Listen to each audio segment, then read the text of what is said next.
Muy buenas tardes. Esta es la clase de administración. Mi nombre es Víctor Martínez y hoy vamos a desarrollar la segunda clase vinculada al tema de estrategia, que como ustedes recordarán ya habíamos transitado los primeros pasos el jueves pasado. ¿Sí? Hagamos un pequeño repaso, ya que estamos de esa primera actividad.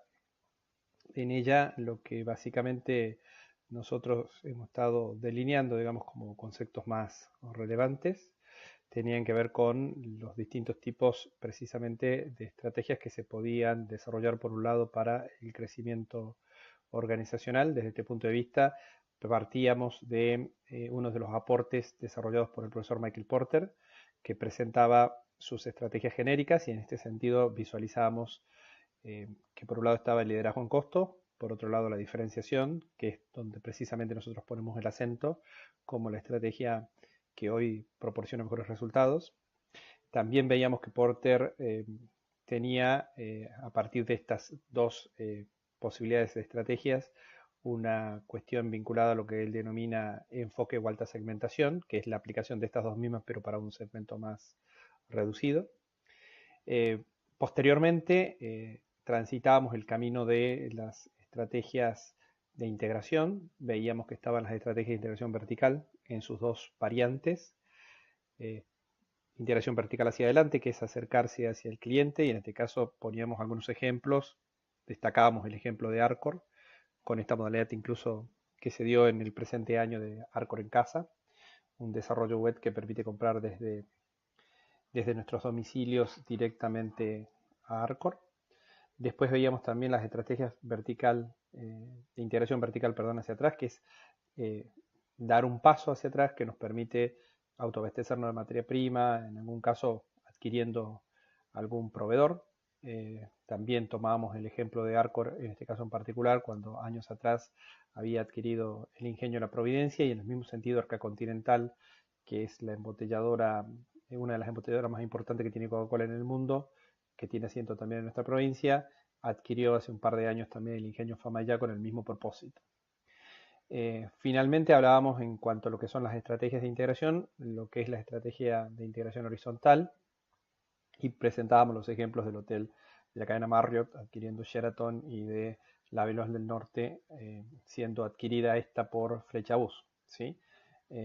Donde lo que se hace es adquirir competidores, ¿no? O sea, lo que se busca es una expansión del mercado a partir de una expansión de la participación de mercado para ser más propicia la terminología, adquiriendo competidores. ¿Sí? Después veíamos distintos tipos de estrategias de crecimiento, utilizábamos la matriz de Igor Ansos para ello, veíamos que el primer paso estaba dado por la penetración de mercado, que en definitiva es tratar de ganar espacio dentro del segmento en el cual uno ya se encuentra, atendiendo los mismos negocios, con los productos actuales, atendiendo el mismo mercado.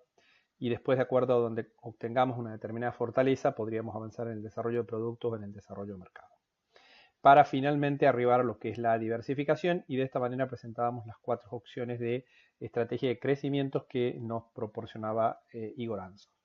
En esta línea de planteos estratégicos finalmente también presentábamos lo que es la posición contraria, las que tienen que ver con las estrategias defensivas, siendo la primera de ellas la de reducción, después veíamos también las de desinversión y la de liquidación, ¿sí? Como las posibles estrategias a seguir donde las situaciones ya no nos son tan favorables y en todo caso lo que estamos tratando es de buscar preservar parte del negocio y en algunos casos ya directamente el capital, como en el caso de la liquidación. Después veíamos la importancia de hacer un buen análisis de situación actual, un buen análisis de diagnóstico estratégico respecto a la situación actual como punto de partida, ¿no? En el planteo estratégico. Y en este sentido, advertíamos que era sumamente relevante y ahí es donde ya nos vamos metiendo en lo que va a ser la actividad de hoy. Veíamos que era sumamente relevante trabajar sobre lo interno y sobre lo externo. Respecto a lo externo, el ambiente, nosotros llegamos a presentar lo que es el análisis de sectores industriales, también un desarrollo del profesor Porter, siendo este el segundo de los desarrollos que nosotros trabajamos acá, que básicamente lo que hace es analizar el microentorno o el entorno de tareas o el entorno específico, ¿sí?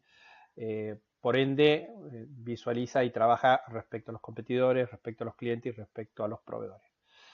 Porter en particular le pone un especial énfasis a los competidores y en este sentido analiza la competencia actual por la rivalidad de los competidores actuales, analiza lo que sería la competencia potencial a partir de la posibilidad de nuevos entrantes y cómo juegan en este sentido las barreras de entrada.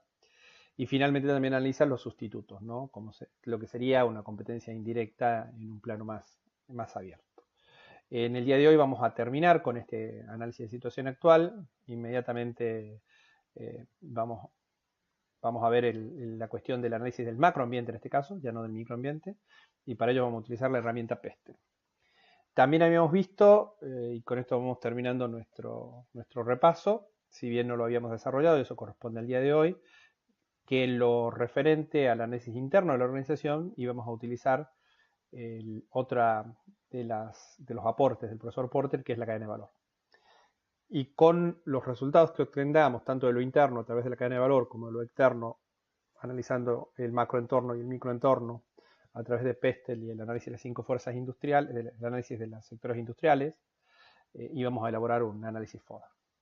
Bueno, vamos a continuar por lo tanto con el análisis del macroentorno y para eso, como ya les había anticipado, lo que vamos a hacer es trabajar con el análisis PESTEL. PESTEL es un análisis que ha tomado mucha fuerza en los últimos tiempos, principalmente por la relevancia que cada vez más notoria que tiene el ambiente macro, en este caso, en las distintas organizaciones que se desarrollan en una determinada región, ¿sí? E incluso si lo pensamos globalmente, y es algo que yo señalo en mi libro también respecto a lo que es el entorno global, es algo que nos afecta estemos donde estemos, ¿no?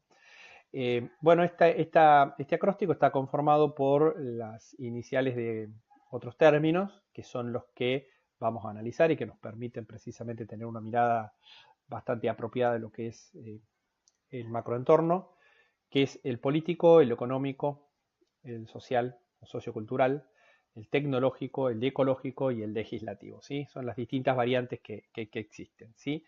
Primero voy a hacer una presentación general, después me voy a detener en algunos aspectos que me parecen relevantes para tener en cuenta, pero como primera cuestión así sumamente clara y contundente y que todos la vivenciamos como ciudadanos de este país, por ejemplo, o como ciudadanos de una provincia, es la cuestión política, ¿no? Cómo determinadas políticas, más allá de nuestro pensamiento, de pronto facilitan que determinadas organizaciones puedan trabajar y en otros casos no, ¿sí?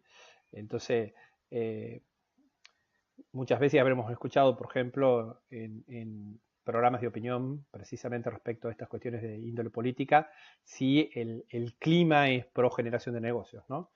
Entonces, uno ve que hay países que tienen una mayor apertura hacia este tipo de, digamos, de actividades, y ahí es donde proliferan precisamente los negocios de distinto tipo, y hay otros que, bueno, tienen una visión un poco diferente respecto a esto y se generan ciertas situaciones. Pero al margen de eso también está lo que también hemos escuchado muchas veces, que es el tema de la seguridad jurídica, vinculado al último punto, si se quiere, también el tema legislativo, ¿sí? Y cómo determinadas reglas de juego, digamos, se modifican o no se modifican, ¿no? O sea, el país presenta estabilidad, no presenta estabilidad, no solo de índole económico, sino otra vez de índole jurídico, digamos, que es una de las cuestiones más importantes. Si queremos trabajar formalmente, ¿cuánto tiempo tardamos en constituir una empresa? ¿Sí? Muchos estudios son muy contundentes al respecto, lo que es Argentina. Argentina es uno de los países que tiene más trabas burocráticas, ¿sí? Es uno de los países donde tardamos mucho más en poder constituir cualquier tipo de sociedad, por ejemplo, para poder desarrollar un negocio. O sea, se tarda mucho tiempo, ¿sí? Ni que hablar de la cuestión económica. Argentina tiene una carga impositiva muy alta, alrededor de 170 impuestos, eso existe en muy pocos lugares, y ese impacto también obviamente no juega a favor. Pero si ya lo llevamos a una cuestión un poco más, digamos, regional, hacia adentro, no hacia afuera, ¿sí? Y pensamos en las provincias, por ejemplo, en el caso de Tucumán tiene unas tasas de ingresos brutos más altas del país. Nosotros la tasa general es del orden del 5%, hay otras provincias que están en el orden del 2,5%, hay provincias que tienen el 3%, y eso, bueno, esa carga impositiva también alienta o desalienta a que las empresas se ubiquen en una u otra provincia, ¿no? El IVA es una cuestión de carácter general, nos afecta a todo, pero si tomamos el IVA, por ejemplo, eh, nosotros tenemos una tasa del 21%, en Estados Unidos, para tomar un caso, las tasas de lo que sería el impuesto al valor agregado, las ventas en este caso, es un valor que cambia de acuerdo a la región en la que uno se encuentre, pero para que ustedes tengan una idea, puede estar variando entre un 7, un 8, un 9%, ¿sí? Contra un 21% que tenemos nosotros. Países de nuestra región latinoamericana están en el orden del 14, del 15%, o sea, una tasa mucho más baja de la que tenemos, ¿sí? El impuesto a las transacciones bancarias que nosotros tenemos, tanto al débitos como a los créditos, es otro impuesto que no se lo visualiza en otras partes del mundo y que impacta claramente en las cuestiones de carácter económico, en la inflación. El año pasado hemos tenido una inflación del orden del 54%, el tipo de cambio, ¿sí? La apreciación o la depreciación de la moneda y ese tipo de cuestiones, ¿sí? Entonces son todas esas cosas que obviamente condicionan desde lo macro a las actividades, ¿no? Por supuesto que hay actividades que eventualmente se pueden ver desfavorecidas de acuerdo a ciertas legislaciones y otras pueden sentirse más favorecidas. Salvando la situación sanitaria actual, que es otra cuestión que también obviamente es de carácter macro, si uno piensa, por ejemplo, en el tipo de cambio, y lo pensáramos en una situación más normal, ¿sí? O sea, no en una situación de aislamiento social obligatorio, por ejemplo, para el mismo sector turismo, depende qué tipo de actividad yo esté desarrollando, el valor del dólar puede ser una buena noticia o una mala noticia. Si yo estoy en lo que es turismo emitivo, digamos, o sea, en este caso mi agencia se dedica a desarrollar viajes afuera del país y bueno, armamos contingentes o vendemos pasajes y hoteles, qué sé yo, para que la gente viaje a Brasil, viaje a Estados Unidos, viaje a Europa. Eh, el dólar como está no es algo que aliente mucho mi negocio, no es algo que me sirva. Sin embargo, si yo estuviera como desarrollando turismo receptivo, digamos, un tipo de cambio de estas características sería algo bastante bueno, porque Argentina estaría barato o está barato y eso haría o alentaría que mucha gente de afuera del país viniera a conocer nuestra tierra, ¿sí? Entonces, hay muchas cuestiones que no necesariamente se tienen que leer de la misma manera, porque, bueno, depende del impacto que tenga en cada uno de los sectores, ¿no? O sea, en este mismo sentido, pero nosotros muchas veces lo ponemos esto dentro del ambiente micro, de pronto hay determinadas regulaciones que afectan directamente a un sector, ¿no? De pronto yo señalé la tasa de ingresos brutos general de Argentina, de Tucumán, perdón, es del 5%, una de las más altas del país, pero determinadas actividades pueden estar exentas, ¿sí? Y tal vez estén exentas acá y no en otra provincia. Entonces esa exención en particular no está afectando a todo el sector o a todo el macroentorno, porque a todo el macroentorno le impacta el 5%. A un sector en particular, por una capacidad que tuvo para generar una ley que le fuera favorable, logró una exención impositiva o logró una baja en la tasa de ingresos brutos correspondiente, ¿sí? Bueno, vamos a detenernos ahora en la cuestión global y algunas tendencias precisamente de índole planetario, digamos, que están impactando también y que obviamente hacen a esto que hemos dado en llamar análisis Pestel y que para nosotros es muy significativo para entender dónde estamos parados y cuánto impacta a las organizaciones que nosotros conducimos, ¿sí? Vamos a ver algunas, no todas. Una tiene que ver con el cuidado del medio ambiente y acá hay una íntima relación con lo que también ya se trabajó en unidades anteriores, ¿no? En unidades anteriores, obviamente, nosotros hemos visto los distintos tipos de ambiente, hemos visto ambiente micro y ya lo hemos analizado ahora con una herramienta que es el análisis de sectores industriales, que eso lo hicimos en la clase pasada, o la 5 Fuerza Porter o la Cruz de Porter. Ahora estamos viendo el macroentorno y esto lo estamos analizando con el Pestel.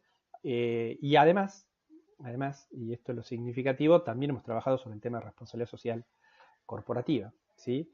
Y ahí aparece toda esta cuestión de la ola verde, ¿sí? Lo importante que es el cuidado del medio ambiente, ¿sí?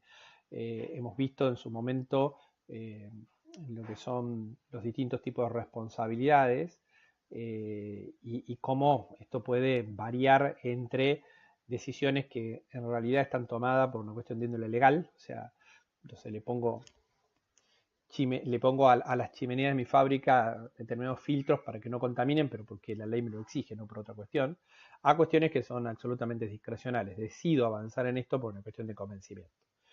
Hay que señalar de que cada vez, y fruto muchas veces de la labor a veces silenciosa de determinadas organizaciones, a nivel global, ya que estamos hablándolo en ese sentido, como Greenpeace, pero a nivel local muchas otras organizaciones están trabajando, la conciencia sobre el cuidado de la naturaleza y sobre el cuidado del planeta ha ido creciendo, ¿no? Y eso se ha ido traduciendo en acciones muy concretas por parte de las organizaciones, como la reutilización, por ejemplo, o el reciclado, ¿sí?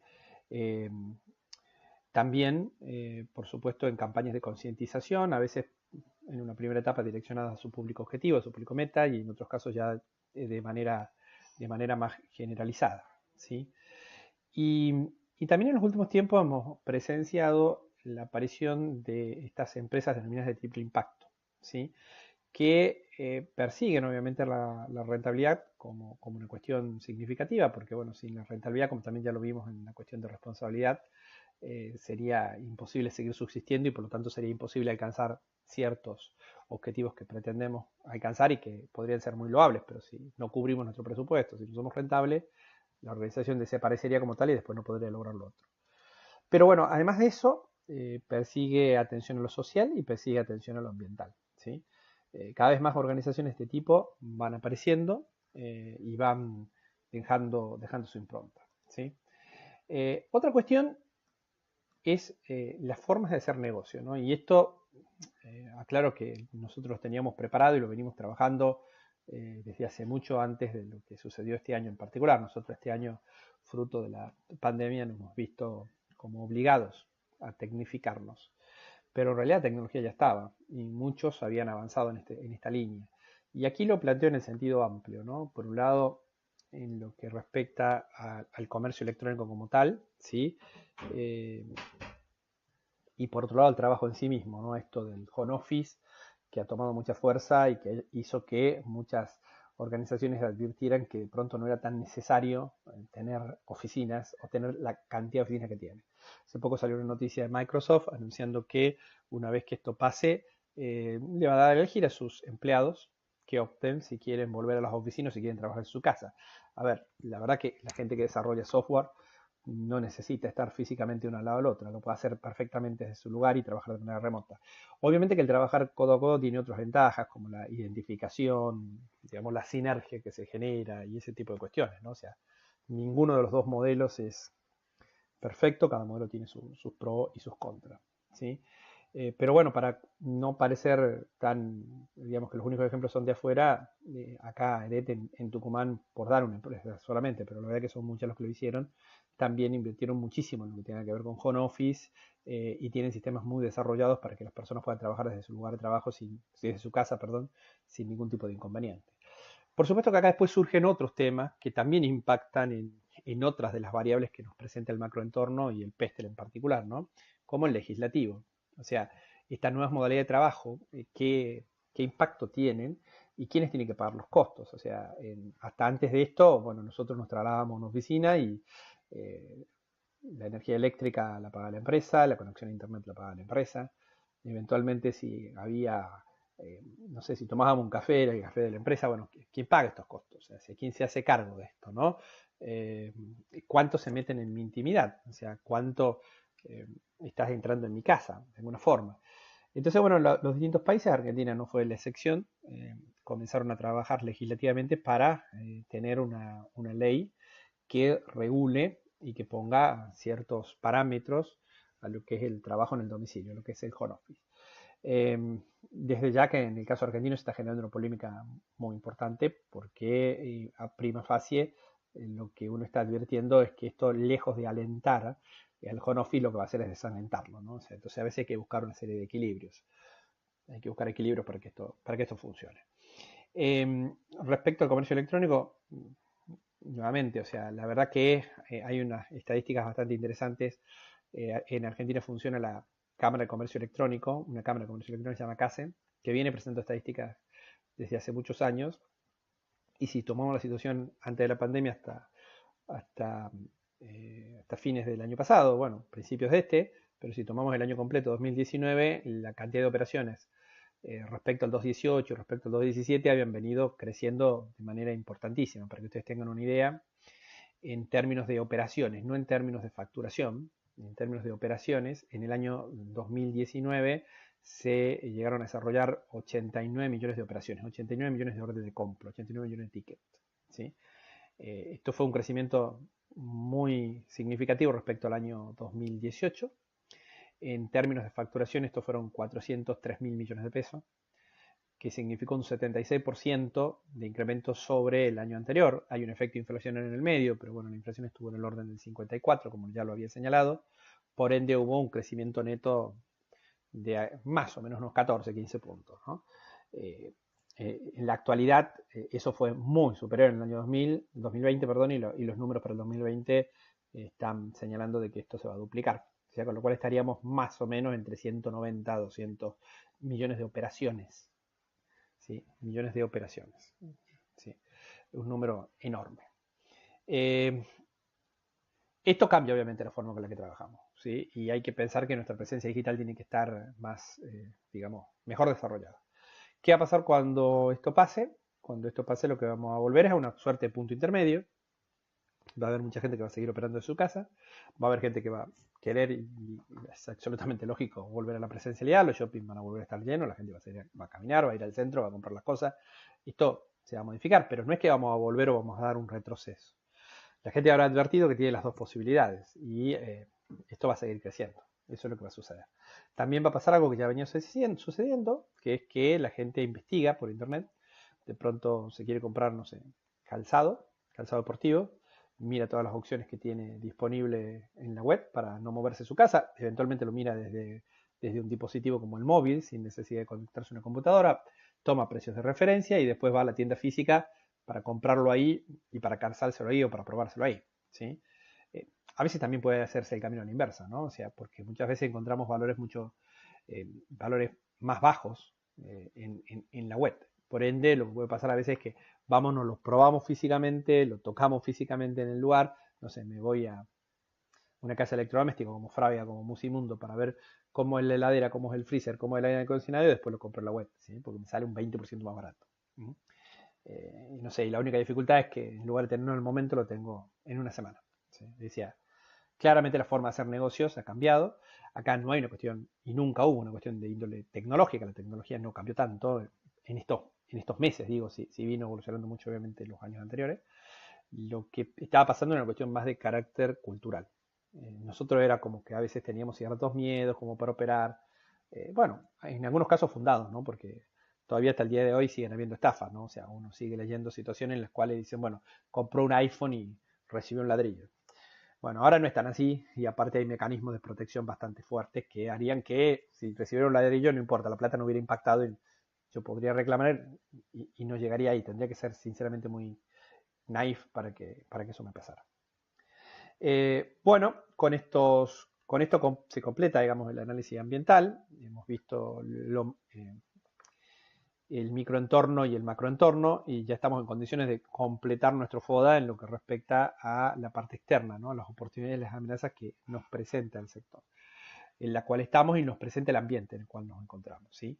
Para citar solo dos elementos de toda la presentación que di, de hecho que hoy respecto incluso a lo que es el microentorno hemos dicho algunas cosas adicionales. Si yo estuviera en el sector turismo, por ejemplo, depende de dónde esté, la suba del dólar me puede resultar favorable o desfavorable.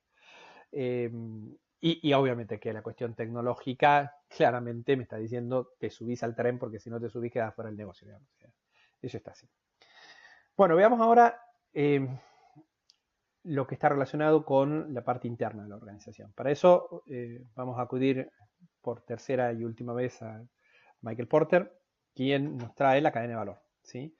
Este desarrollo de cadena de valor, lo que tenemos que tener presente es que básicamente en esta figura que ustedes están pudiendo observar, tiene como tres grandes elementos, ¿no? Hay el primer elemento que está acá simbolizado en la punta de esta flecha, que bueno, dice margen, podemos también interpretarlo como valor. Acá es importante tener la doble mirada. El valor es una cuestión del cliente, no es qué está recibiendo.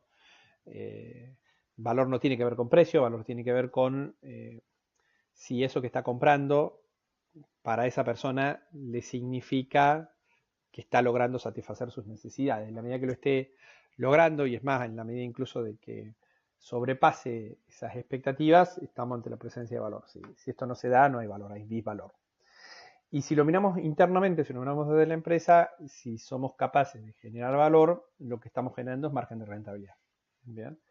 Entonces podríamos decir tranquilamente que estas dos cosas van de la mano y que si esta punta es más ancha, lo que está significando es que estamos agregando más valor y estamos ganando más plata.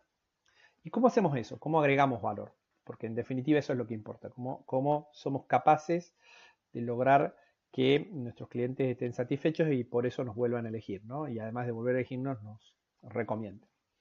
Los logramos básicamente con las actividades primarias que están acá abajo, ¿no?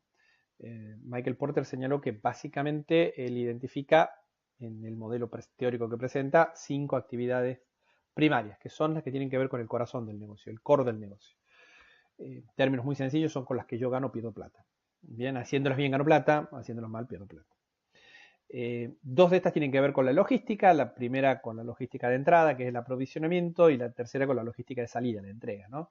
En el medio tenemos las operaciones, que toman más fuerza en los productos manufactureros, ahí lo leeríamos como fabricación, pero que también están presentes en los servicios. Hay un término que se utiliza que es servucción, para dicho caso, que es la elaboración del servicio, ¿no?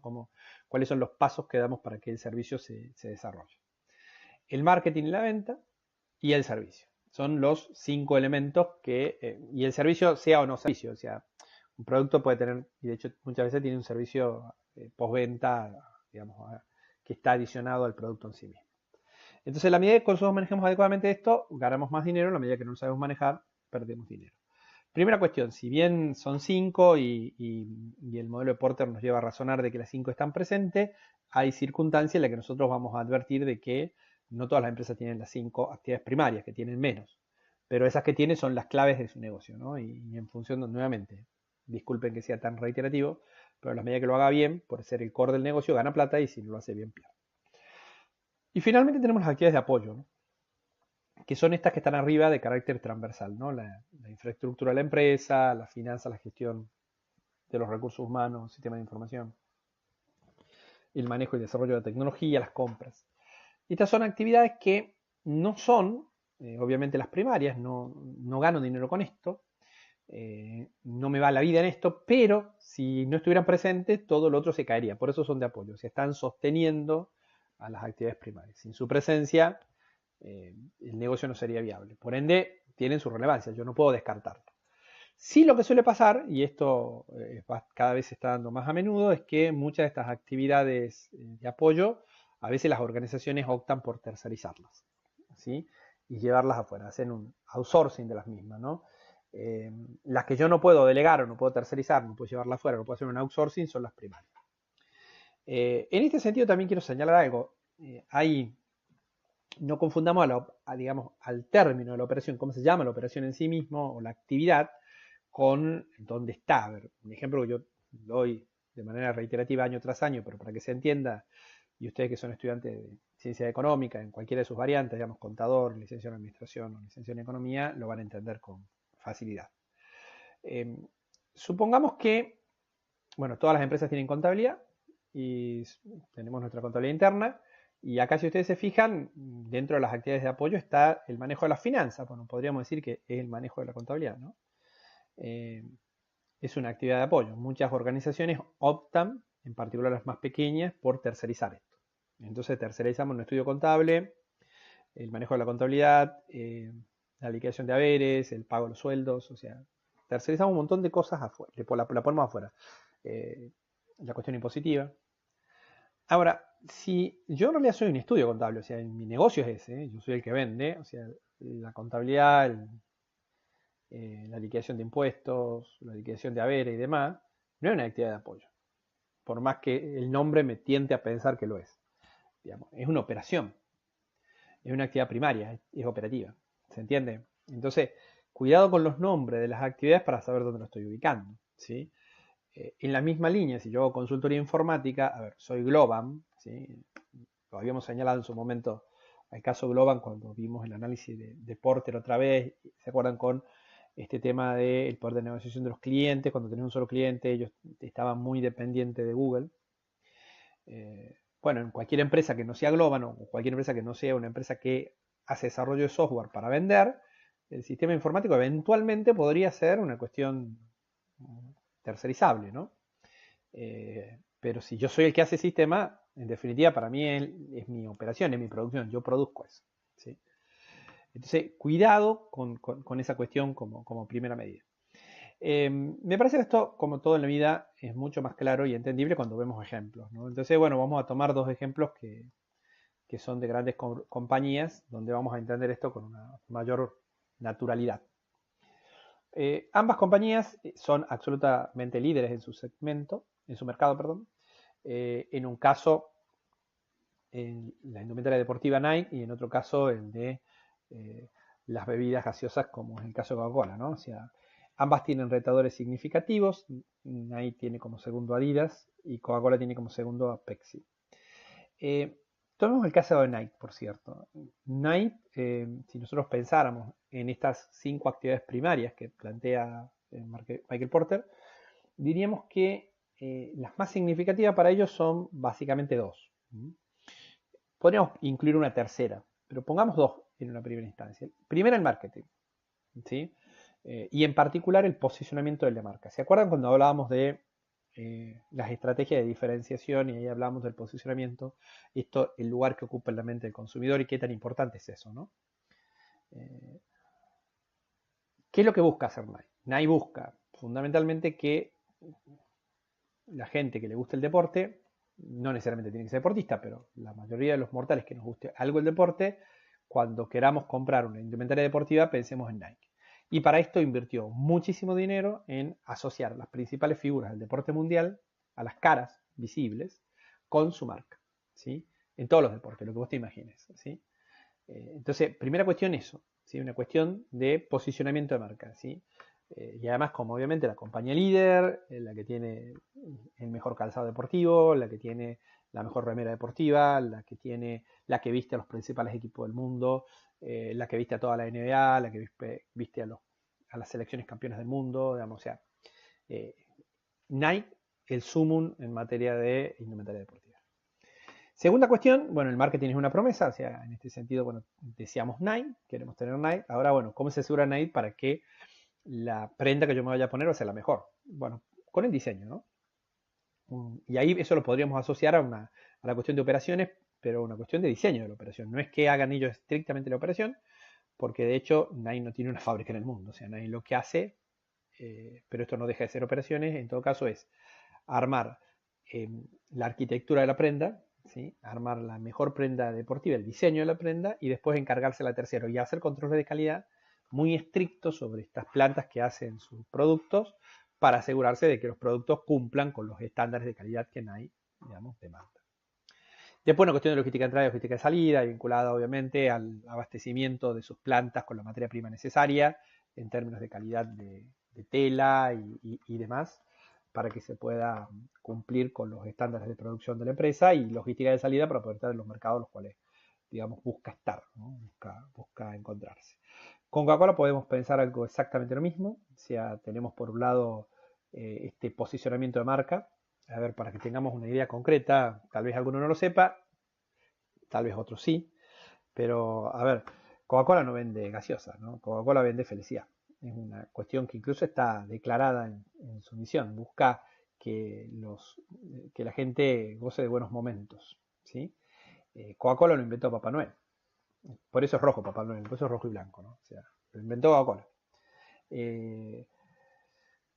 Coca-Cola es una marca que apuesta mucho a lo inspiracional. Entonces la cuestión del marketing otra vez, muy fuerte, una compañía que supera los 100 años largo, ¿sí? Y hay una cuestión operativa, pero nuevamente, al igual que en el caso de Nike y al igual que muchas otras marcas de primer nivel mundial, no tiene una fábrica. Las fábricas son terceros que operan, ¿sí?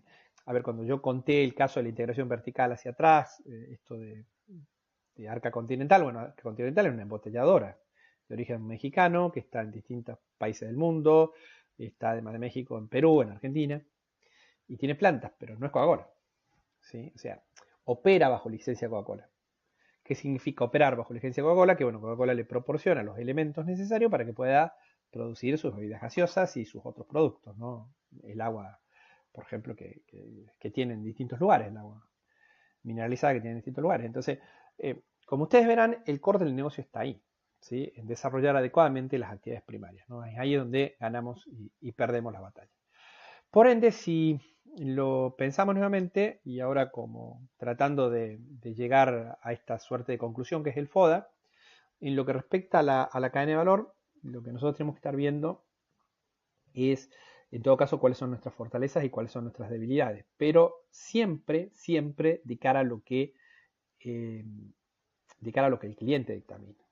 Y en este sentido es muy importante lo que yo había señalado ya respecto a la cadena de valor, de lo que era la parte naranja, la flecha, ¿no? La punta de la flecha, esto que decía margen, pero yo lo asociaba con valor. El valor lo determina el cliente, mientras que el margen en todo caso es el resultado de hacer bien las cosas. Bien.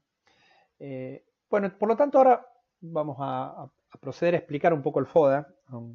El FODA tiene una característica que es una herramienta muy simple y en su simpleza subyace una debilidad y subyace una debilidad muy significativa y también una fortaleza muy significativa, como un juego de palabras con esto ya que estamos.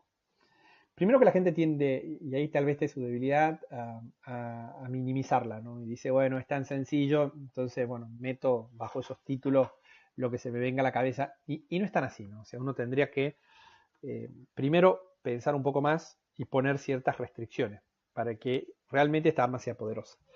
Por eso en lo particular es que a mí no me gusta utilizarla, si bien otras personas lo hacen y no está mal que sea así, no me gusta utilizarla en soledad al FODA. Prefiero tomarlo, insisto, como un resumen a partir de otras herramientas. Pero incluso utilizándola en soledad, pensemos un segundo respecto a fortalezas y debilidades, estos dos aspectos que habíamos señalado hace unos instantes de la mano de la cadena de valor. ¿Qué significa tener una fortaleza ya que estamos acá? Primero hay una claridad respecto al cruce de cuadrantes, ¿no? Una fortaleza es algo interno, si eso es su origen, y es una cuestión positiva. Cuidado nuevamente con empezar a tirar cosas, ¿no? Bueno, decir, bueno, es algo interno y es algo positivo, ¿no? Entonces uno dice, bueno, a ver, qué sé yo, no sé. Pensemos en cosas como, tengo una guardería infantil. Qué bárbaro. Soy un supermercado, perdón, y tengo una guardería infantil adentro. Me preocupo por los chicos. Entonces es algo interno, es una decisión nuestra, tiene un impacto positivo o aparentemente tiene un impacto positivo, pero ¿lo tiene? Esa es la pregunta. ¿Lo tiene? Yo para saber si lo tiene o no lo tiene tengo que fijar si eso agrega valor o no. Por esto que insisto en la cadena de valor. Si no agrega valor, es una pérdida de plata. El ejemplo que di no es caprichoso. Les voy a contar una anécdota. Los más jóvenes probablemente no la conozcan, porque bueno, sucedió ya hace un tiempo atrás, pero los más grandes la hemos vivido en carne propia. Cuando presenté la Cruz de Porter y trabajamos en el tema de la rivalidad de los competidores actuales, yo utilicé el ejemplo de los supermercados, ¿no? Y hablando de supermercados, también lo había hecho pasos antes cuando hemos hablado de liderazgo en costo y diferenciación. Ya hablábamos del grupo Cencosud. Y con Cencosud aquí, básicamente en Tucumán tenemos dos marcas, ¿no? Una en cada extremo. Tenemos Jumbo en segmento premium y tenemos BEA con liderazgo en costo. En otras provincias de Argentina, además está Disco. Disco es una marca intermedia. Disco es una marca intermedia. Está en Buenos Aires, está en Córdoba. Disco supo actuar en Tucumán y estuvo antes que BEA. Allá por el 2001, cuando se produce una situación macroeconómica muy complicada para Argentina, o sea, una cuestión macro que termina impactando en todas las organizaciones, el grupo que en aquel momento no se llamaba Cencosud, tenía otro nombre, pero que manejaba estas mismas marcas, toma la decisión de que los discos no estén en Tucumán y a todos les cambia por el nombre BEA, ¿no? O sea, saca disco, pone BEA. Tucumán había pasado a ser todo el NOA, en realidad, una región muy pobre, y les cambia el nombre. Bueno, uno de esos discos en particular tenía una guardería infantil. ¿Qué pasaba con esa guardería infantil? Y la verdad que siempre estaba vacía. Y a ver, estaba muy bien equipada, ¿no? O sea, uno iba a la guardería infantil del disco y primero había recursos humanos capacitados, había personas formadas para tratar chicos que estaban ahí, estaban las mesitas, había lápices, había cuadernos, había de todo, había juguetes, había rompecabezas, había estas cosas que se apilan, había de todo para que el chico estuviera ahí y dejara tranquilo a los padres o a la madre que a comprar. Pero la verdad que por la idiosincrasia nuestra nadie utilizaba la guardería infantil. Con lo cual se estaba desperdiciando espacio físico que podría estar siendo utilizado por otra cosa. Se estaban gastando sueldos que no estaban trabajando porque no estaban trabajando, no estaban rindiendo, pero no porque tuvieran una mala performance, sino porque nadie utilizaba el servicio. Se habían gastado activos, no importa si son caros o baratos, las sillitas, las mesitas, las cosas para los chicos. No agregaba valor. En otros lugares sí, ¿no? O sea, en Buenos Aires perfectamente funciona, pero acá no agrega valor. Entonces, si no agrega valor, yo no puedo decir que es algo positivo, yo no puedo decir que una fortaleza. Entonces, por más que yo lo tenga y mi competidor no lo tenga, no puedo decir que una fortaleza. Hay otros aspectos que sí, ¿no? Que son importantes.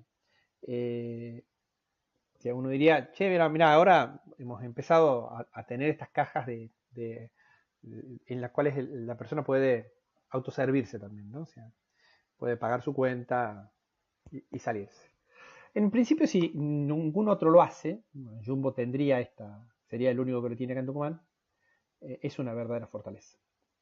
Pero si después otros la imitan, si después la imita Carrefour, si después lo imita Walmart, si después lo imitan el resto, deja de ser una fortaleza porque es un aspecto positivo, es valorado por el cliente, hasta ahí estamos cumpliendo una pauta que no estaba en sí mismo en la matriz, pero que es importante a partir del análisis de la cadena de valor, como señalé. Pero si todos lo tienen, no es algo distintivo. A ver, la gente valora tener un lugar para estacionar, pero todos tienen playa de estacionamiento, por ende, no es una ventaja. Y ojo, a ver, algunos dirán, bueno, pero los que están en el centro no tienen playa de estacionamiento, también, pero los que están en el centro compiten de otra forma, o sea, los que están en el centro compiten en un mercado de cercanía, esto también ya lo había comentado en otra oportunidad, entonces, por ende, no es una fortaleza como tal. Entonces, para que sea una fortaleza, no solo tenemos que mirar los aspectos del cuadrante, ¿no? Interno, positivo, sino tengo que mirar que realmente sea algo que agregue valor al cliente y después que sea algo que además mi competidor no lo tenga o si lo tiene, eventualmente yo lo haga mucho mejor que mi competidor. ¿Sí? Muchísimo mejor que mi competidor. De pronto tenemos un e-commerce, mi competidor también lo tiene, pero nosotros tenemos un servicio de entrega que asegura que mi producto, si vos lo compras en el e-commerce, lo tienes al día siguiente o lo tienes en el mismo día en tu casa. Eso es valor agregado. Todos tienen e-commerce, pero el nuestro funciona mejor. O tengo un mayor surtido en el e-commerce. ¿Sí? O tengo más medios de pago en el e-commerce. ¿Sí? Bueno, las debilidades funcionan como un espejo, como una contracara. Sería origen interno, algo negativo. O por ende no lo tengo, ¿sí? O no lo estoy desarrollando como el cliente lo demande, por lo tanto no estoy agregando valor y mi competidor sí lo hace. ¿Sí? Eso es lo que yo tendría que estar viendo. Entonces, por eso es relevante focalizarse en la cadena de valor y entender los aspectos esenciales que son las actividades primarias con las que nosotros ganamos o perdemos plata. Si yo lo estoy haciendo bien, estoy acercándome a ese agregado de valor. Y si además mi competidor no lo tiene, lo hago mejor que mi competidor, claramente una fortaleza. Si lo estoy haciendo mal, no estoy agregando valor, por lo tanto una debilidad. ¿Sí? O si directamente peor aún no lo tengo y mi competidor lo tiene, estoy en presencia de una debilidad. ¿Sí? Estoy claramente una debilidad. Volviendo al tema del e-commerce, si todos en mi sector tienen e-commerce y yo no lo tengo, bueno, es una debilidad. ¿Sí? O si mi e-commerce está pero no funciona adecuadamente, es una debilidad. O si mi e-commerce tiene un surtido reducido, es una debilidad. O si yo tengo el e-commerce y todo lo demás, pero llego a un radio muy limitado, es una debilidad. De pronto solo llego al Gran San Miguel de Tucumán o a San Miguel de Tucumán y punto, y mi competidor está llegando a toda la provincia. ¿Sí? Bueno, después tenemos los aspectos externos. ¿Sí? También con la misma lógica de positivo y negativo, esto nosotros buscábamos obtenerlo, lo que es del sector, lo que es del macroentorno, perdón, a partir del PESTE, lo que es el microentorno a partir de la análisis de las 5 fuerzas de Porter, ¿sí? Y ahí ver lo que son las oportunidades y la amenaza. Más allá de lo que es evidente, que tiene que ver con el cruce de los cuadrantes, externo y positivo y externo y negativo, acá lo que tenemos que ver es la probabilidad de ocurrencia. ¿Y cuánto va a impactar si eso ocurre? ¿Cuánto va a impactar en nosotros si eso ocurre? Acá hay un ejemplo que también me gusta dar mucho. Imaginémonos por un minuto bueno, nosotros estamos en casa temprano en la mañana y antes de salir tenemos la costumbre de revisar el clima, ¿no? Bueno, antes mirábamos en noticiero de la mañana para ver el clima, hoy somos más modernos, lo miramos en el celular. Y miramos cómo va a estar el clima. Y entonces el clima de mi teléfono celular me indica que a las 10 de la mañana que va a estar lindo, pero que a las 10 de la mañana va a llover. Va a haber una lluvia pasajera, pero bueno, estas lluvias fuertes de verano, se va a inundar todo, va a caer mucha agua. Entonces eso me lleva a mí a ser precavido. Y bueno, y salgo con un paraguas. Cuando salgo con el paraguas, el resto de la gente que no miró el clima, pero salió y vio que el clima estaba lindo y demás, pero no, digamos, vio el pronóstico del clima, me ve a mí con el paraguas y se ríe, ¿no? Ese tipo anda con paraguas innecesario y me tiene que meter. Pero a las 10 de la mañana, si el agua cae y cae fuerte, digamos, nosotros vamos a estar preparados, ¿sí? Ante esa amenaza, vamos a poder abrir el paraguas y vamos a estar cubiertos. Las otras personas no. Bien, bueno, de eso se trata. O sea, en el fondo es tomar información. Yo no sé si va a ocurrir o no va a ocurrir. Es una probabilidad de ocurrencia, pero si ocurre me va a afectar. Entonces estoy preparado. Si no pasa nada, no pasa nada. Y esto del clima no es caprichoso, no parece un chiste, pero la verdad que, por ejemplo, la gente del agro utiliza mucho las cuestiones climáticas para decidir cuándo sembrar, cuándo no hacerlo, cómo va a impactar el tema de la cosecha, si van a meter una máquina o no van a meter una máquina, ¿sí? O sea, impactan todo eso. Y ellos siguen claramente las cuestiones climáticas porque hacen directamente a la realidad de su negocio y a cómo, digamos, mejora o no la rentabilidad que tienen del mismo, ¿sí? De la misma forma, pero ahora en sentido inverso, pero hacia lo positivo, están las oportunidades. Hay cierta información que yo puedo capturar del ambiente, del macro, del microambiente, que me presenta oportunidades. Y que si nosotros las podemos tomar, nos vamos a beneficiar y si no las podemos tomar, no nos vamos a beneficiar, ¿sí? Una cuestión clara hoy del macroambiente, esta situación cambiaria que nos está afectando a todos y la falta de credibilidad respecto a que que la economía va a mejorar. Entonces, bueno, todo el mundo se dispara hacia el dólar y esto hace que el dólar siga creciendo o el peso siga bajando, como ustedes quieran. Pero también dificulta, por ejemplo, todo lo que puedan llegar a ser transacciones que no se realicen en dicha moneda, ¿sí? O situaciones que, digamos, de determinados negocios, porque bueno, la gente lo que dice es yo no voy a poder reponer posteriormente lo que venda, ¿bien?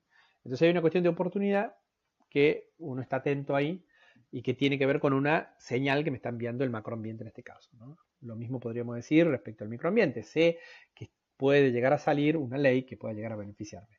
Yo siempre cuento digamos un fragmento de una película que me tocó ver hace muchos años atrás, que fue Wall Street. En una escena de Wall Street, Wall Street estaba,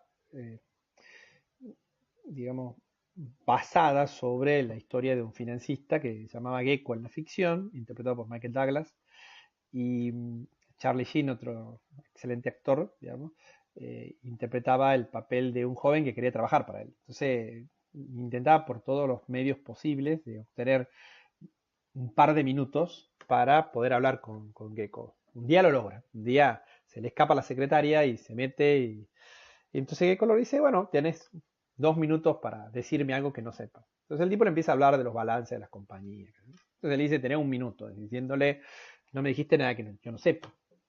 Entonces le dice, bueno, mire, hay una pequeña compañía aérea que en breve le van a dar más rutas. A ver qué significaba esto. Más rutas son más vuelos es mayor facturación es mayor valor de la acción. Esto no lo sabía todo el mundo. Él lo sabía en particular porque su padre trabajaba para esta compañía aérea y bueno, internamente esta información ya se estaba corriendo, pero bueno. De hecho, bueno, después la película tiene caracteres delictivos, manejo de influencia, etcétera, etcétera. Pero bueno, no vamos a ese caso. Lo que voy es cómo una determinada información, nosotros deberíamos buscarlas por los carriles legales, puede abrirnos oportunidades, ¿sí? Y esa información, en este caso puntual, es, mira, puede abrir una apertura de mercado por parte de una empresa, está por una sucursal en determinado lugar, va a obtener más rutas, como el caso que estamos señalando, está adquiriendo mayores activos, lo que está seguramente hablando de una remodernización de la empresa, por algo es. Bueno, entonces, ¿cómo estamos leyendo las cuestiones micro, ¿no? ¿Cómo la estamos viendo? Si nosotros tomamos las distintas posibilidades que nos presenta el FODA y ahora con ellas conformamos una matriz, ya tenemos distintas opciones de estrategias como para trabajar. Si tomamos esos 4 elementos y los convertimos ahora en los ejes de una matriz, lo que tenemos son 4 posibilidades estratégicas concretas para trabajar, ¿no? Si el micro y macroambiente nos está mostrando ciertas oportunidades y nosotros tenemos las fortalezas para esas oportunidades, claramente lo que nos está señalando es que hay estrategias ofensivas para realizar. A ver, un ejemplo muy claro creo que es el que se está dando en la actualidad, de hecho. Hay muchas oportunidades que se están dando por el mercado electrónico, por el comercio electrónico, y hay una oportunidad también muy clara en el sentido de que la gente ha vencido esas barreras mentales que tenía para comprar electrónicamente y lo está haciendo. La cuestión sanitaria nos ha llevado a eso. Y después de pronto yo tengo una fortaleza que, bueno, tenemos desarrollado ya los sistemas para hacer comercio electrónico, teníamos un e-commerce, no lo habíamos podido potenciar de todo porque había como una cierta reticencia del público meta, pero ahora no la hay.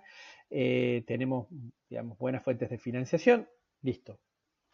Hay un match, cruzamos fortaleza con oportunidad, estrategia ofensiva que hay que hacer, y bueno, ponerle más ficha al comercio electrónico. Está claro, una estrategia de carácter ofensivo. Si ahora el ambiente, en sus 2 variantes, o en alguna de esas 2 variantes, micro, macro, lo que nos muestran son una serie de amenazas, y nosotros tenemos algunas fortalezas determinadas, lo que tenemos que hacer son estrategias defensivas, tenemos que ver cómo nos cubrimos, ¿bien? ¿Cómo nos defendemos? Estamos ante señales, bueno, de hecho, hay uno muy claro, ¿no? En la actualidad, la retracción económica en general. Más allá de que hubo algunos ganadores, en términos generales, una retracción económica importantísima, ¿bien? Bueno, qué fortalezas tengo que me permitan a mí estar a la defensiva durante este tiempo que está claramente difícil, ¿no? O sea, está claro de que este año todos vamos a perder algo, algunos más, otros menos, que va a haber muy pocos ganadores, y que todos estamos pensando en el 2021 y algunos incluso en el 2022. Pero bueno, ¿qué pasa en el medio? ¿Cómo me defiendo? ¿Qué cosas hago? Bueno, tengo algunas fortalezas que me permiten poder estar. Tal vez mis fortalezas sean, bueno, nuevamente, ¿no? O sea, cierta flexibilidad para poder manejarme, cierto conocimiento de la cuestión electrónica y de cómo operan los mercados electrónicos, determinadas fortalezas que me permiten enfrentar la situación esta de crisis que se está presentando y que me permite defender. Si volvemos al terreno de las oportunidades, si hay oportunidades, pero yo en realidad tengo puras debilidades, obviamente que no podría ser ofensiva como en el caso de las fortalezas. Lo que tengo que hacer es reconvertirme. Tengo que reorientar mi negocio. Y eso pasó mucho en la actualidad, ¿no? O sea, mucha gente decía, me estoy fundiendo, ¿qué hago? Y bueno, si vos querés seguir en el mismo negocio que estás, está claro que te vas a terminar fundiendo. Entonces lo que tenés que hacer es repensar y hacer otra cosa. Tendrás que reconvertirte, 100%. Bien, entonces lo que tengo que hacer es ver cómo aprovecho las oportunidades. Y no las puedo aprovechar con las debilidades. Entonces, lo que tengo que hacer es reorientarme, sacarme esas debilidades, buscar cómo me apropio de las fortalezas necesarias para subirme al terreno actual y a la corriente actual. Y finalmente, en el terreno del cruce entre las amenazas y las debilidades, lo que nos queda es algo mucho más fuerte que defendernos, nos queda sobrevivir. Porque en el caso previo, por lo menos tenía algunas fortalezas que me daban la posibilidad de defenderme y esperar digamos, un poco el paso del tiempo. Y acá no, acá lo único que queda es sobrevivir. ¿Sí? Eso es todo lo que me queda. Bueno, siguiendo con estas cuestiones estratégicas, ahora ya fuera del terreno de lo que sería el análisis de la situación actual y demás, el Boston Consulting Group en su momento desarrolló una matriz donde vincula las distintas posibilidades a partir de 2 ejes, ¿no? La participación en el mercado que pueda llegar a tener una empresa determinada y el crecimiento que se pueda llegar a dar, ¿no? Y en este sentido visualiza cuatro posibilidades que después vamos a ver que están en línea con lo que es el ciclo de vida de los productos o el ciclo de vida de los negocios, ¿sí? El primero de ellos, y voy a ir haciendo ya el paralelo de hecho, normalmente se suele dar en las primeras etapas del ciclo de vida de un producto, ¿no? Que es al principio, al inicio, que el Boston Consulting Group señaló como productos o negocios incógnita, porque bueno, no sabemos cómo le va a ir, le puede ir bien, le puede ir mal. De hecho, muchas veces le va mal. Hay estadísticas a nivel mundial y Argentina tampoco es la excepción, a veces incluso es un poco más duro, que la enorme mayoría, a veces del orden del 80 al 90% de los productos y de los negocios mueren antes de su primer año de vida. Hay una altísima tasa de mortalidad infantil en el caso de los negocios. Bueno, porque bueno, no logran posicionarse, no logran ser atractivos para los clientes a los cuales se dirigen, y bueno, fracasan. Entonces es una incógnita, yo no sé cómo le va a ir. Obviamente que dentro nuestro, dentro del que lo impulsa el proyecto, del emprendedor, hay voluntarismo importante, ¿no? Y tenemos ganas que esto funcione y queremos que funcione. Ahí está la fuerza esa para empujarlo, pero no depende solo de nosotros, depende también del nivel de aceptación que tenga por parte de la gente. Entonces, más allá de nuestra voluntad y de nuestro querer hacer, el mercado nos puede bajar el pulgar. Si no fuera el caso, si realmente esto caminara y lográramos estar dentro del bajo porcentaje de los que pasan esa primera instancia, entraríamos en otra fase y precisamente por ser aceptado empezaríamos en una fase de crecimiento. Es la segunda fase del ciclo de vida del producto, ¿no? Y ahí, pero ahora visto desde lo que es la matriz del Boston Consulting Group, lo que tenemos son los productos estrellas. Estos productos estrellas capturan la atención de nuestros clientes y crecen de una manera acelerada. Y como primera instancia, obviamente, nos permiten recuperar gran parte de lo invertido al principio, en las etapas de inicio, y bueno, van creciendo, van creciendo, van creciendo, pero como todo producto, como toda cuestión que crece, llega un momento que se ameseta. Llega un momento en el cual tiene un techo y no puede crecer más. Y a lo sumo lo que puede hacer, añade la palabra mesetarse, es mantenerse en ese lugar, ¿sí? Y esto, esa meseta, ¿sí? En términos de lo que fue la denominación que utilizó el Boston Consulting Group, se conoce como producto vaca lechera. Nosotros no seguimos invirtiendo en la vaca, pero sí la ordeñamos, porque está en su mejor momento, en el sentido de que, bueno, no es una estrella que va a seguir creciendo, pero podemos aprovechar todo eso que ha ganado y cosechar los frutos, ordeñar los frutos para seguir la lógica de la vaca que tenemos a nuestra disposición, ¿sí? Una cosa que siempre se ha dicho, hemos discutido, por ejemplo, a ver, ya que habíamos hablado de Coca-Cola hace rato como un buen ejemplo de lo que es la cadena de valor, ¿no? Y una empresa de altísimo posicionamiento y que tiene muchos años. Está claramente en una etapa de estas características, ¿sí? Se sigue invirtiendo, no es que no se invierte, pero son cuestiones de mantenimiento. A la vaca hay que darle de comer, ¿no? O sea, hay que darle alfalfa para que coma. Pero no se pone tanto énfasis como en otros productos que están en sus fases iniciales o en sus fases secundarias como el crecimiento. Pero la ordeñamos todo el tiempo, o sea, está tan bien posicionada que constantemente nos da leche. ¿Por cuánto tiempo lo hará? No lo sabemos. En algunos casos puede ser más tiempo, en otros casos menos tiempo, ¿no? Va a depender obviamente de qué también se haya posicionado. Y también del negocio en el cual estemos, ¿no? La moda, por ejemplo, todo este ciclo del ciclo de vida del producto, de la matriz BCG, lo recorre en menos de un año, lo recorre en un par de meses. En otros productos son años, cientos de años, como el caso de Coca-Cola. Es de esperar, no es el caso de Coca-Cola respecto a su producto principal, pero sí lo ha vivido con otros productos y por supuesto muchas otras marcas también, de que todo llega a un fin y que en algún momento esa meseta empieza a caerse, empieza a entrar a una fase de declive y eventualmente desaparece, ¿no? Cuando ingresa en esa fase de declive, que es la fase terminal del producto, el Boston Consulting Group, para seguir con esta idea simpática de la manera en cómo los denomina, lo identificó como producto perro. A diferencia de la vaca, el perro es un animal, digamos, no muy productivo, ¿no? Sí, a ver, hay perros que son productivos, en el sentido que eventualmente pueden ser perros guardianes, pero o sea, hay que invertirle, hay que darle comer, pero no, digamos, más allá de la compañía o cierto disfrute, no tenemos, digamos, un animal que produzca. Entonces, en principio parecería medio inservible. Y si encima se pone bravo, digamos, se pone rabioso, capaz que hasta, lamentablemente, por más cariño que lo tengamos que sacrificarlo. Entonces, hay veces que tenemos que acelerar el proceso de salida.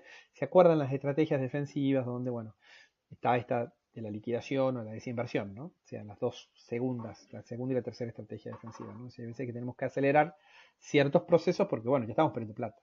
O sea, no estamos ganando por ningún lado. ¿Bien? Bueno, esto como les anticipé y ahora lo vemos acá en la gráfica del ciclo de vida de productos, la matriz BCG sigue esa lógica, ¿no? La introducción, el crecimiento, la madurez y el declive, ¿sí? Y vemos cómo el beneficio, digamos, va cambiando. Acá caería por debajo de la línea del eje cero, ¿sí? Bueno, por por último, en cuanto a estrategias, después veremos algo de modelo de negocio, pero en cuanto a estrategias en sí mismo, lo que tenemos también es una propuesta bastante más cercana en el tiempo, también de la Universidad de Harvard, que es esta que se conoce como la estrategia de los océanos azules. ¿Sí? ¿De qué trata la estrategia del océano azul? De Chang-Kim y Rooney Mauborner. Básicamente lo que dice es que hay como dos tipos de océanos, ¿no? Está el mercado tradicional, que estaría representado por el océano rojo, rojo porque está teñido con la sangre de los competidores, digamos, al haber competencia hay roce y al haber roce, bueno, la sangre fluye. Si pensamos un poco, esta es la visión tradicional de la competencia, ¿no? Pensamos un poco en el análisis de sectores industriales de Michael Porter, de hecho, en lo que es el análisis de la rivalidad competitiva, la parte central del modelo de las 5 fuerzas. ¿Se acuerdan que hablábamos de los supermercados y cómo nos estábamos peleando? Y además hablábamos que si hubiera un potencial entrante y lograra franquear la barrera, no sé, Cotto en el ejemplo, era la teoría del colectivo lleno, no es que se iba a expandir el mercado, porque bueno, una cuestión física no se puede expandir, pero sí lo que iba a pasar es que se iba a pelear con los que estaban adentro y íbamos a estar todos más amontonados. Bueno, iba a haber un poco de sangre en el medio. Bueno, esa es la teoría de la competencia tradicional. O sea, yo para ganar una porción más de mercado, un punto más, 2 puntos más, lo tengo que hacer a la expensa del otro. Entonces, hay una lógica de ganador-perdedor, una lógica de suma cero. El que gana es porque alguien pierde, ¿no? Entonces, está esta cuestión de la competencia.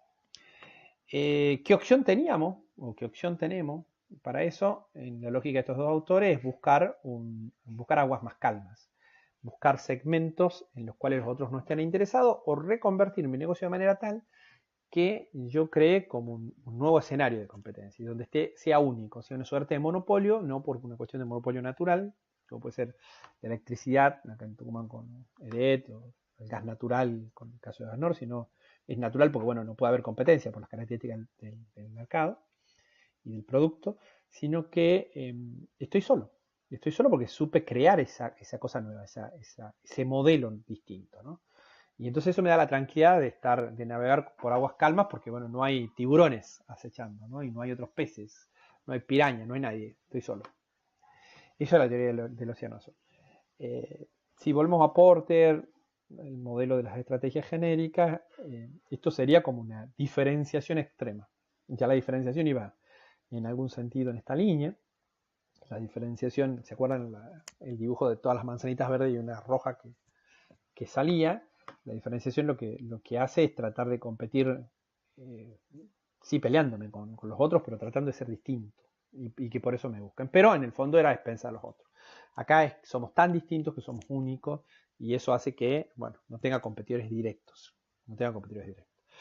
El libro cita varios ejemplos, el más conocido, el que más lo desarrollan, y bueno, yo lo voy a contar un poco, es el caso del Circo Soleil, ¿sí? Porque bueno, es el caso claramente más extremo, si se quiere, de creación de algo inexistente. ¿Qué hizo Soleil en líneas generales? Después vamos a mostrar alguna placa más que nos ayude.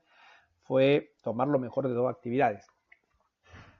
Una en franca decadencia y la otra no tanto, pero tomó lo mejor de esas dos actividades. Que eran esas dos actividades? Una el circo tradicional, y la otra el teatro.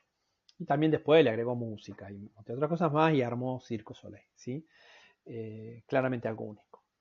Después podemos discutir si es tan único o no, porque nuevamente, más allá de que su propuesta evidentemente es única, si yo lo miro como el negocio del entretenimiento, compite contra otros, ¿no? O sea, de hecho, a ver, en Las Vegas hay 5 Circo Soleil, el lugar físico donde más Circo Soleil hay. Después hay algunos que están itinerantes, bueno, hay uno en Disney también y demás. Pero digo, si yo voy a Las Vegas, en el fondo la gente antes de ir al Circo Soleil también piensa en decir, bueno, no sé, voy a ver un espectáculo de magia, o voy a ver una obra de teatro, o voy a ver un espectáculo musical. O sea, en definitiva la gente, digamos, el Circo Soleil compite por el ticket, que también de alguna manera los otros están ofreciendo por el entretenimiento. Pero bueno, pero su propuesta es única, y esto es lo que hay que tomarlo como, y eso único, que insisto, una diferenciación extrema, hace que sea realmente extremadamente competitivo. Esta es la placa que voy a utilizar un poco para explicar un poquito más lo de Soleil. Soleil siguió la lógica de las 4 acciones que presenta el Océano Azul como estrategia, que en definitiva son las que me conducen a generar una nueva curva de valor o nuevo valor. Todo parte de la idea de valor, ¿no? y todo parte de la idea o del concepto de que el valor es una percepción del cliente de que lo que está recibiendo vale la pena. Vale la pena pagar por esto. O sea, ¿sí? No importa si paga poco o mucho, sino que lo disfruta. Y eso es lo que interesa. Entonces, ¿en qué consisten estas 4 acciones? Van a ver que son absolutamente sentido común, pero bueno, al sentido común hay que ayudarlo. La primera, eliminar determinados factores que la industria diga hay que sacarlos. ¿Sí? Yo había dicho que combinaba lo mejor del teatro y del circo tradicional. Una clara cuestión por el tema de la mayor conciencia precisamente ambiental, y dentro de la mayor conciencia ambiental, la mayor conciencia de la vida que no solo sea humana, sino también, por ejemplo, los animales y el buen trato a los animales y demás, expresiones como los circos e incluso los zoológicos han ido desapareciendo en el mundo. ¿Sí? Cada vez hay menos circos con animales, los zoológicos se han ido reconvirtiendo a parques naturales. De hecho, acá en la Argentina, el zoológico más importante, que es el zoológico de la Ciudad de Buenos Aires, ya hace varios años que se convirtió en ecoparque. Y los animales que pudo trasladar, porque bueno, también es muy traumático para ellos, los llevaron a santuarios. Los santuarios son grandes espacios abiertos donde bueno, no están enjaulados ni confinados a espacios pequeños. Los animales pueden vivir como si fuera su hábitat natural. Y los que no se podrían trasladar, porque bueno, podrían morir en el camino, por resultarle muy traumático, de pronto, no sé, trasladarlo a un santuario en África, meterlo en un avión, en un barco, bueno, se quedaban en Buenos Aires hasta que fallezcan, ¿sí? Pero se convierten en un ecoparque, dejan de ser el zoológico. Los zoológicos en el mundo están tendientes a desaparecer. Volviendo al tema del circo, los circos también, ¿no? En ese sentido. Pero sí quedarnos con lo mejor, ¿sí? Que no tenía que ver con los animales, ¿no? No tenía que ver con los animales. Y eso de lo mejor que sí nos vamos a quedar, hay algunas cosas que había que reducir y había otras cosas que había que tocarle en otro sentido. Pero bueno, había que reducir. Por ejemplo, había que reducir el peligro. ¿Sí? Qué sé yo, tenemos toda esta cuestión vinculada con los malabares a mucha altura, en algunos casos sin red de contención. Bueno, eso podríamos, digamos, disminuirlo. Hacer una cosa que tampoco sea tan traumática, ¿sí? Crear nuevos factores. Bueno, acá es donde al circo le adicionan el teatro, la actuación, la temática. Todos los circos solo tienen una temática determinada, ¿no? O sea, incluso algunos con música, ¿no? Bueno, dentro de los 5 fijos que dije, bueno, está el Lo, que es de agua, que inspiró los aquadance en Argentina y en otras partes del mundo en esas competencias de baile que existen. El Lo, que es inspirado en los Beatles. Dentro de los itinerantes, bueno, en su momento vinculado a la música también el de Soda Stereo, digamos, Séptimo Día, vinculado al deporte, el primero que salió vinculado al deporte y también vinculado a un argentino, que es el espectáculo respecto a Messi, ¿sí?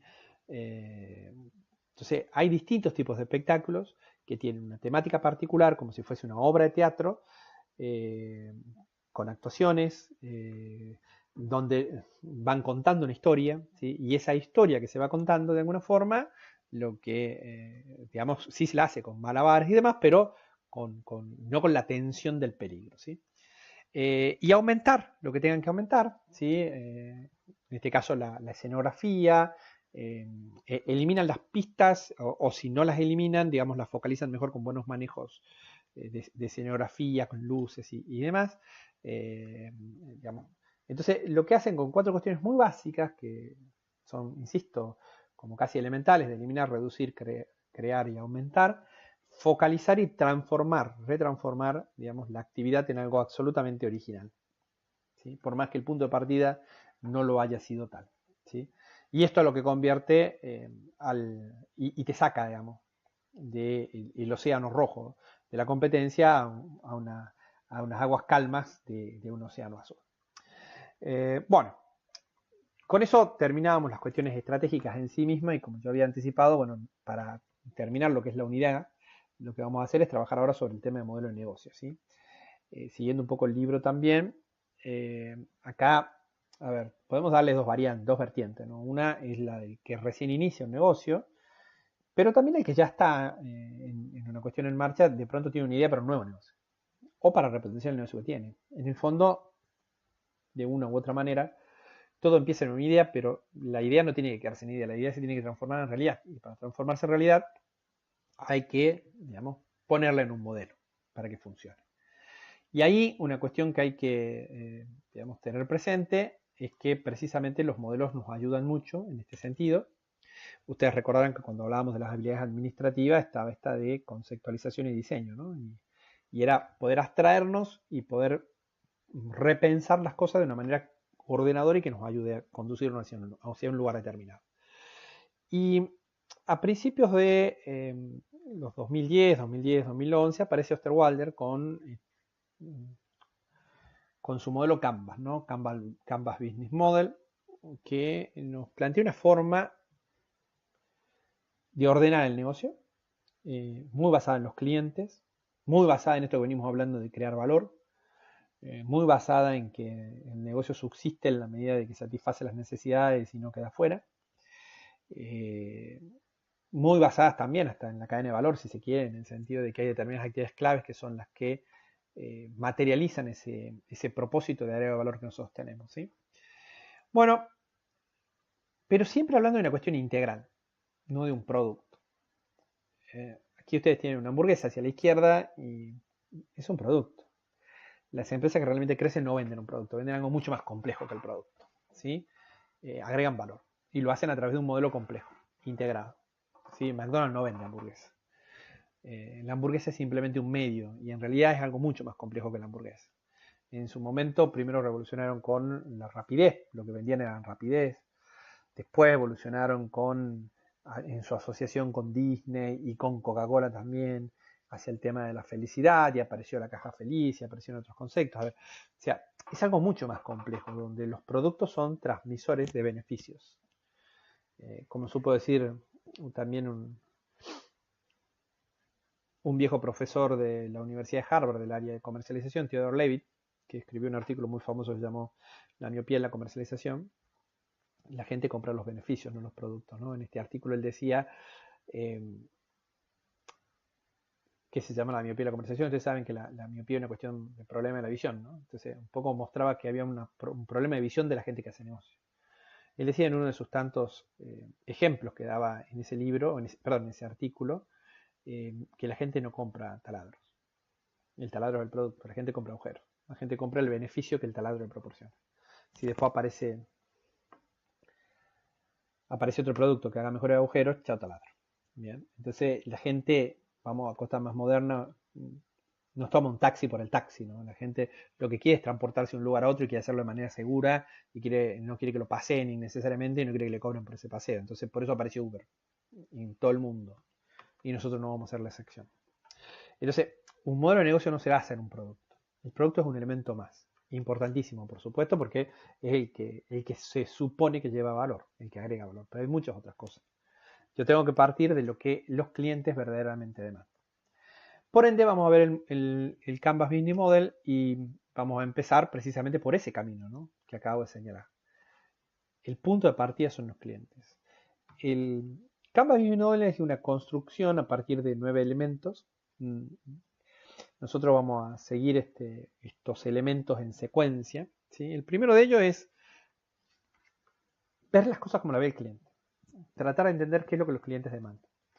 La segmentación no es el sentido tradicional, que si bien nos puede servir, nos puede ilustrar, ¿no? Esto de decir, bueno, a ver, cuántas mujeres forman parte de mi mercado, cuántos varones forman parte de mi mercado, puedo dividirlos por edad, puedo dividirlos por cuestión socioeconómica, puedo dividirlos por ubicación geográfica, pero no me ayuda tanto. Lo que verdaderamente me ayuda es entender qué es lo que ellos demandan y en particular dentro de lo que demandan, cuáles son las cosas que hasta ahora nadie ha podido satisfacer.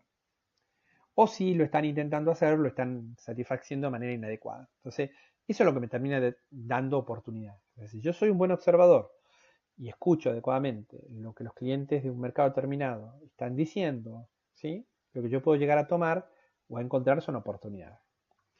Si encuentro esas oportunidades, yo podría llegar a ofrecerle una propuesta de valor. Una propuesta de valor en el fondo va a ser mi oferta o la oferta de la empresa o la oferta del emprendedor, que pueda hacer posteriormente match, coincidencia con lo que la gente demanda.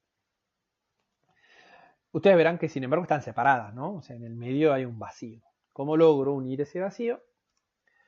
Primero a través de relacionarlos, ¿no? Las relaciones con el cliente. En el dibujo original de Osterwalder lo que hay son unos corazoncitos para simbolizar que de alguna manera lo que uno está buscando es la fidelización, ¿no? Pero lo que uno está buscando es cómo unir las dos partes, como si fuese un celestino que busca juntar una pareja. La pareja, en este caso, de las necesidades de los clientes con la propuesta de valor mío que viene a satisfacer esas necesidades, ¿sí?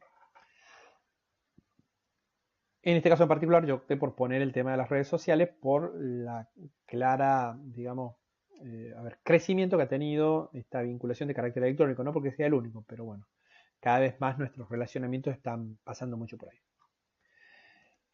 Y la parte de abajo son los canales, ¿no? ¿Cómo hago para que mi producto llegue a? ¿Sí? El cliente viene a buscarlo, yo se lo llevo, ¿sí? Hay una cuestión mixta, ¿no? ¿Cómo se da eso? Después tenemos las actividades claves. Si vuelvo nuevamente a esta cuestión de la cadena de valor de Porter, estos serían las 5 actividades claves o primarias en la terminología de Michael Porter que impactan en el margen, ¿sí? Que impactan en el margen, que impactan en la punta de la flecha, que en definitiva agregan valor. Estas son las actividades que, bueno, 5 según Porter, puede ser menos como lo había dicho, son las indelegables, son las que yo no puedo mandar a otro lado, no puedo hacer outsourcing con estas, tengo que encargarme personalmente, porque acá gano, pierdo plata, gano si lo hago bien, pierdo plata si lo hago mal. Para hacer cualquier actividad necesito plata, necesito gente, necesito insumos, necesito materiales primas. ¿Se acuerdan esto que veíamos al principio de todas nuestras clases? La organización vista como un sistema de transformación, ¿no? Necesitamos recursos en el fondo. Bueno, ¿qué tipo de recursos necesitamos? ¿En qué cantidad? ¿En qué calidad? ¿Cuánto nos cuestan? Si que hablamos de cuánto nos cuestan a todo esto, bueno, ¿quiénes son nuestros aliados? ¿Quiénes nos financian estos recursos? ¿Quién nos proporciona estos recursos? Bien. Si miramos ahora el aspecto económico de todo esto, los primeros 4 cuadrantes nos deberían generar ingresos, ¿no? O sea, al fin y al cabo hay demandas que aparecen en el punto 1, hay un valor que yo puedo proporcionar que aparece en el punto 2, y si esto se logra materializar, eso tiene un precio y tiene una frecuencia y hay cantidades. Yo a esto le puedo agregar después descuentos o políticas de descuentos, políticas de financiación, vamos a trabajar solo de contado, con tarjeta o con cheque, transferencia bancaria, vamos a utilizar, no sé, elementos modernos como Mercado Pago, o Todo Pago, o cualquier otra de las posibilidades que existen. Incluso los bancos ahora están sacando, digamos, algunas alternativas para poder competir con estas herramientas, ¿sí? Y si miro la parte más interna, digamos, las otras 3 que estaban acá dando vuelta, con un pedacito de la propuesta de valor, pero básicamente las actividades clave, los recursos de la alianza, tengo la contracara a los ingresos que son los costos, ¿sí? Ahí también tengo costos fijos, tengo costos variables, bueno, el alquiler del lugar, la adquisición de materias primas, la reposición de las mismas, la adquisición de los insumos, el pago de la energía eléctrica, el sueldo de las personas, etcétera, etcétera, etcétera. Uno supone que va a haber negocio en la medida, obviamente, que los ingresos superen los costos. Ahora, eso se va a dar en la medida que yo tenga buenas ventas. Yo voy a tener buenas ventas en la medida que pueda agregar valor y que ese valor que realmente esté agregando esté satisfaciendo las necesidades de mis clientes. Si esto no lo hago, no funciona. Entonces, como verán, por lo tanto, es un modelo absolutamente integrado, ¿sí? Esto que voy a señalar ahora no lo dice Osterwalder, esto ya lo planteo yo como un valor agregado a la propuesta que él hace. Y más si estamos en estas cuestiones de estrategia y de plan, es que cuando uno observa en detalle esto, puede avisorar que en este business model, ¿sí? Hay como 3 planes que se diferencian, ¿no? El principal, que es el plan comercial, y digo que es el principal porque es el que domina y es en el que los otros después se acuestan, ¿no? O sea, en definitiva, es como un efecto dominó donde el que manda es el plan comercial y los otros van acompañándolo. Y ese plan comercial está conformado por los 4 primeros cuadrantes, ¿no? Por los 4 primeros segmentos, por los 4 primeros focos que pone Osterwalder, ¿no? Claramente, en particular, por los 2 primeros, ¿no? El segmento de clientes, o las necesidades de los clientes, y la propuesta de valor que nosotros podamos hacer, ¿sí? Si tomo los 3 que están a continuación, en la parte más interna tenemos nuestro plan operativo, ¿sí? Y si tomo los 2 de abajo, lo que tenemos es nuestro plan económico financiero. Por lo tanto, la conjunción de esos 3 planes, comercial, operativo, económico, financiero, es lo que nos forma nuestro plan estratégico por excelencia. Es la conformación de nuestro Canvas Business Model. Pero bueno, como ya señalé, y parte como efecto de formación, la clave está en el primero, ¿sí? El primero bien hecho me dispara todo el resto bien, el primero mal hecho se me cae todo. O sea, vuelvo a la idea de la lógica de Porter y demás, digamos, uno tiene que focalizarse en aquello que agrega valor a los clientes, no en otra cosa. Entonces, si yo voy a buscar hacer foco en algo, puedo hacer zoom en los dos elementos claves que precisamente tienen que ver con el perfil de los clientes, ¿sí? Y con el mapa de valor que yo pueda proporcionarle para brindarle una solución concreta a ellos. De eso es de lo que se trata en particular. Un párrafo último para lo que es el relacionamiento. Y en este sentido, ¿cómo logramos llegar adecuadamente a convencerlos de que nuestra propuesta de valor es válida? Ahí en la actualidad, esto más que nada como una cuestión también de valor agregado a lo que es el presente, está esta técnica que se conoce como storytelling, ¿no? El storytelling, si tomamos una definición de las tantas que están dando vuelta, según la Asociación de Empresas Consultoras en Relaciones Públicas y Comunicación de España, es una técnica para contar historias que van a trasladar los valores de la empresa o de la marca o de un producto y que lo que buscan es conectar con su público objetivo, buscan este relacionamiento, ¿no? ¿Se acuerdan que yo decía que en la lógica de Osterwalder lo que yo ponía arriba, digamos, como punto de contacto, digamos, el 3, que ellos lo ponen con corazoncito, yo lo ponía con las redes sociales, pero lo que buscan es eso, es conectar, ¿no? Sí, es conectar, es transferir eso. Y no hay nada mejor que eso de contar historias, porque las historias son muy amigables, porque la gente recuerda las historias, porque las historias son atractivas, porque las puedo trabajar a través de sus distintos géneros, ¿sí? Más allá de cómo la termine transformando finalmente, de cuál sea la manera, ¿no? Hay muchas exitosas, dos de las más exitosas en Argentina, seguramente las conocemos todos, una versión dibujo animado, suerte de dibujo animado, que es este de la mamá Luchetti, ¿no? Mamá, lo podrán, ¿sí? Esta suerte de familia en dibujo animado, donde, bueno, todos terminan bajo la batuta de la mamá que terminan comiendo fideos, digamos, y de alguna manera lo que trata de transmitir como valor Luchetti esta onda familiar, ¿sí? Y de la importancia de estar juntos y esas cuestiones. Y después teníamos Galicia, ¿no? Galicia con la historia de la pareja original, ahora hay una segunda pareja, por la chica que se va, apareció otra, pero básicamente esta pareja muy simpática que se financia con los productos de Galicia para comprar todo lo que pueda comprar, ¿sí? Incluso en la última versión, ahora ya en otro producto que están ofreciendo, hay una hasta con Ricky Sarkany presente, ¿no? Donde hay uno de los últimos cortos publicitarios donde ellos se conectan en situación de pandemia para hacerle una propuesta de negocio a Ricky Sarkany y le dicen, bueno, Ricky Sarkany, si zapatos para utilizar cerca. ¿Bien? Bueno, de lo que tratan los storytelling es de contar historias.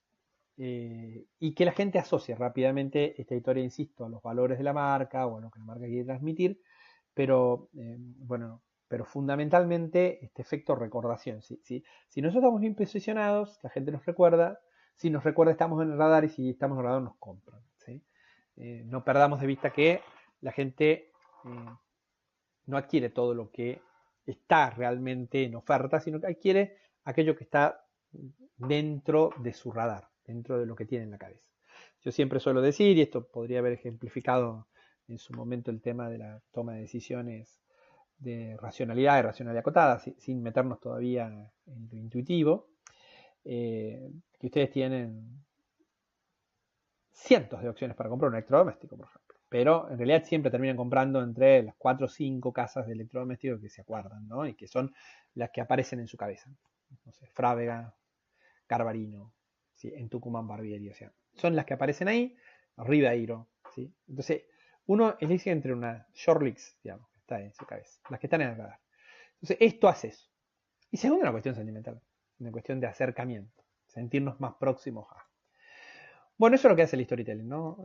Busca eso. La idea central es persuadir hablando de las características, no es persuadir hablando de las características y virtudes del producto, sino es conectar algo o contar algo que nos conecte con la parte emocional del público, ¿no? O sea, es eso lo que se está buscando. Si bien después siempre aparece una racionalidad, nadie piensa que por emocionalidad simplemente yo voy a sacar una cuenta en el Banco Alicia. Pero después de haber racionalizado, si hay un espacio, termino decidiendo más por este lugar que por el otro, porque hay una cuestión de conectividad desde otro lugar. y utiliza los distintos géneros que pueda utilizar. Fundamentalmente el humor, la emoción, ¿sí? Como si estuviera contando una historia, de hecho es lo que hace. Bueno, para terminar ya, Asmaurya es un autor muy conocido que también ha trabajado mucho este tema del modelo Canva. Él, a partir de hecho del modelo Canva tradicional, generó el Lean Canvas, que es una versión adaptada a lo que son las startups, que son las empresas que recién se inician o las ideas que inician nuevos negocios, ¿sí? Lo que a mí me parece atractivo de traer a colación de Asmaurya es que tiene dos frases que me parecen importantes con las cuales podemos cerrar esta unidad, ¿no? La primera es que antes de poder llegar a algo que funcione hay que pasar por muchas cosas que no funcionan, ¿sí? Las cosas no son perfectas, el hombre no es perfecto y ninguna de sus producciones lo es. Lo que nosotros tenemos que hacer es tratar de optimizar las cosas. Él también trabaja mucho con este concepto del producto mínimo viable, ¿sí? Las cosas hay que hacerlas, no se hacen solo. Entonces, salir con algo que obviamente sea lo mínimo para satisfacer esas necesidades que mi público meta está demandando y yo estoy agregando valor ahí, pero no lo perfecto, porque lo perfecto no lo voy a alcanzar. Lo que tengo que hacer sí es tratar de alcanzarlo, y en ese tratar de alcanzarlo eso me va a llevar a optimizarlo, a mejorarlo una y otra vez. Ahora, si ustedes no lo hacen, alguien lo va a hacer por ustedes y alguien va a tener un posicionamiento que ustedes habrán dejado de lado, ¿no? También tomando ya su segunda frase, si no estás intentando constantemente poner a prueba tu modelo de negocio, alguien más lo hará. Yo le agregaría y no le va a gustar lo que hagan. ¿Sí? No le va a gustar lo que hagan. Bueno, señores, con esto terminamos, como ya les había anticipado. Cerramos la unidad número 5 de estrategia. Espero que todo esto les haya sido de utilidad. Y bueno, nos veremos en una próxima clase. Hasta luego, que tengan un muy buen fin de semana.